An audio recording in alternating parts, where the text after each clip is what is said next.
Hey everybody, John Ploskina here. And as usual, when I'm broadcasting in the middle of the night with no camera, it's because I have re-injured my knee, unfortunately, and I've been up all night in agonizing pain. But more on that later.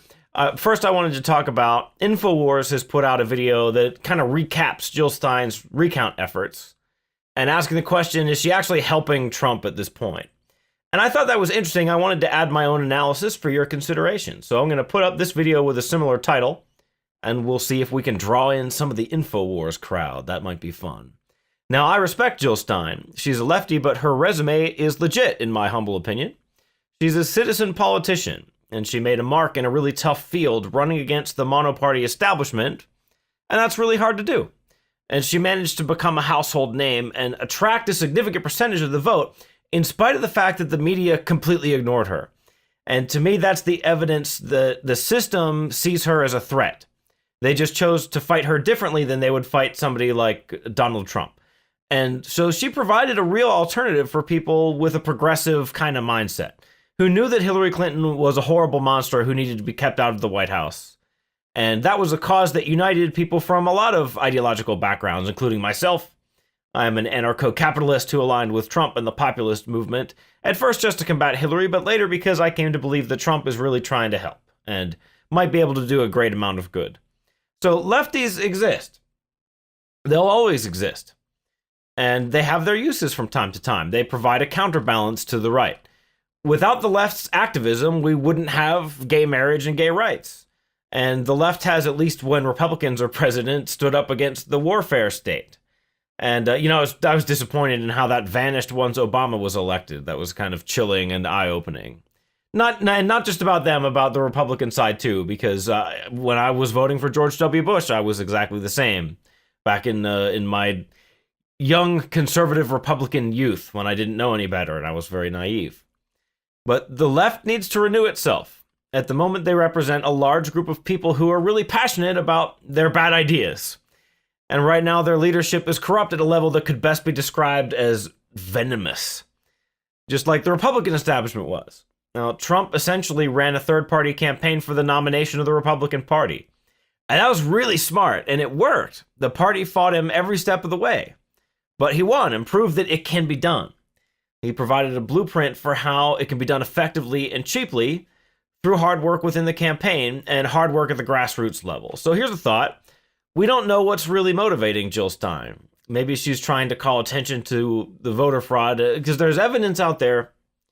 I'm actually researching a video about this kind of thing now. But yeah, there's actually, there are people who are starting to put together some actual evidence that we may be able to point to demonstrate some of the voter fraud that's been happening.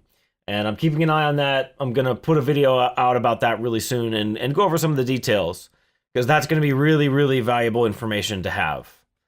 So we'll see how that goes. But personally, I don't think that's what's motivating Jill Stein. There are better ways that she could have brought attention to this issue.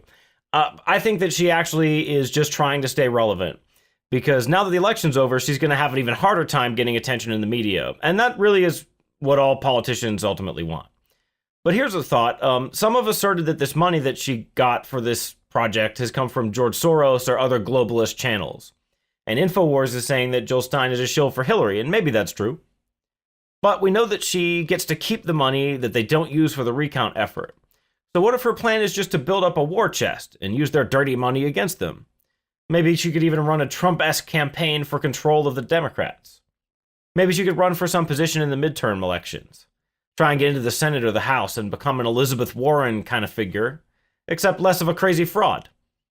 Or maybe she could just engage the street-level Democrat voter in an effort to clean up the party and clean up some of the corruption, because things aren't looking too good over there. They don't seem to have learned very much. They're still throwing out the pointless insults and acting like spoiled little kids. Check my video Democrats in 2016 in a nutshell to see what I mean. But, Nancy Pelosi just got reelected as minority leader, and I have a quote from her here. "I don't think people want a new direction. Our values unify us, and our values are about supporting America's working families." Now, I truly desperately hope that she's wrong about that, and there is some evidence that she is. So for that, I will draw your attention to one, Micheal Trimm. He's kind of like a progressive version of me. He's a citizen journalist trying to provide news commentary and analysis. And he's a lefty, but one whose heart's in the right place. He genuinely wants to improve society, and he's not a shill or an asshole. He's just misguided. And he actually supports Trump to fight the corruption that's in his own party. And to me, that makes him a stand-up dude. Mike Trimm has my respect and admiration. And I want to see a Democratic Party that's led by people like this. This is the kind of spirit that they need. And a candidate like Jill Stein could unite people like this.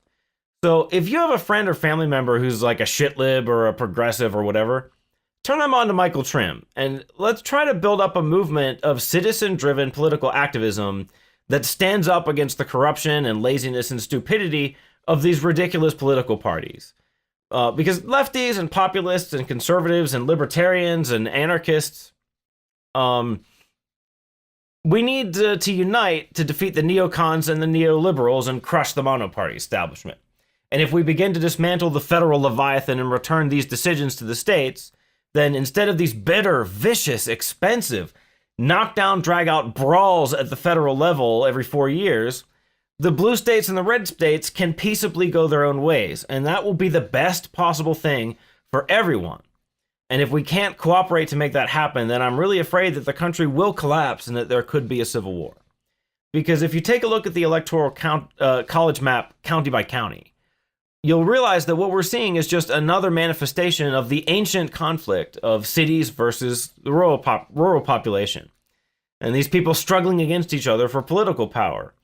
And it's happening right now because the country is too big and too diverse, and ideologically diverse. That's the key issue. But too big and too ideologically diverse to function like a traditional nation state. And at this point, we basically elect a king every 4 years because of how the corruption between these two political parties has led to people being more loyal to their party than they are to their own offices and to the Constitution. And no one can be trusted with the kind of power that the federal government has. But for the moment, we have trusted Donald Trump with this power.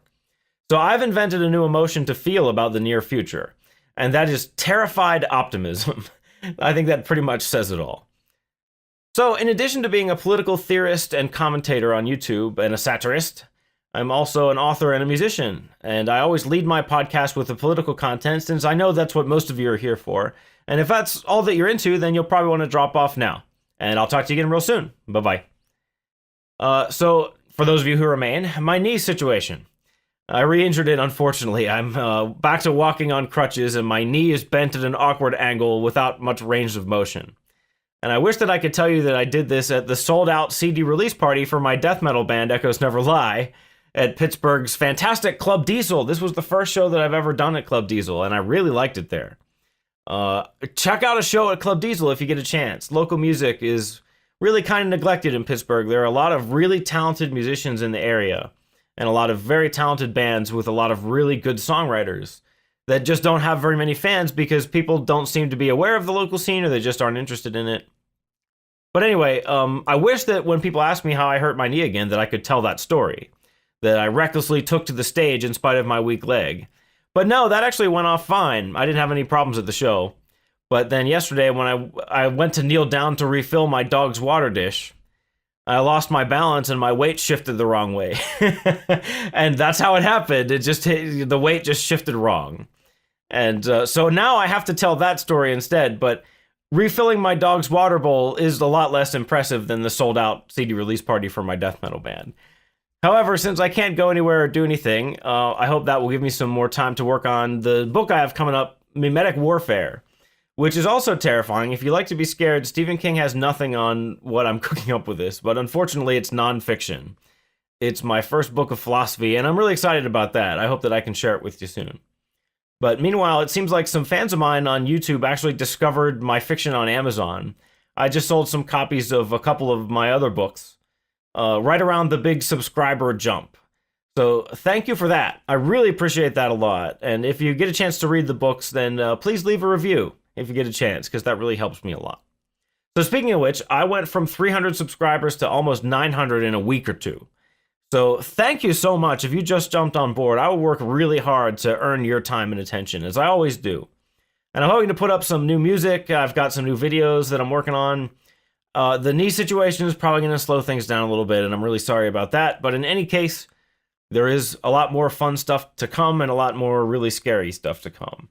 including at least one interview that I can't talk about yet, but that I'm looking forward to very much, that I'm also very, very anxious about. That for now, that's all I got. So thanks for listening, because it's a harsh world out there, my friends. So please keep thinking. 再见，拜拜。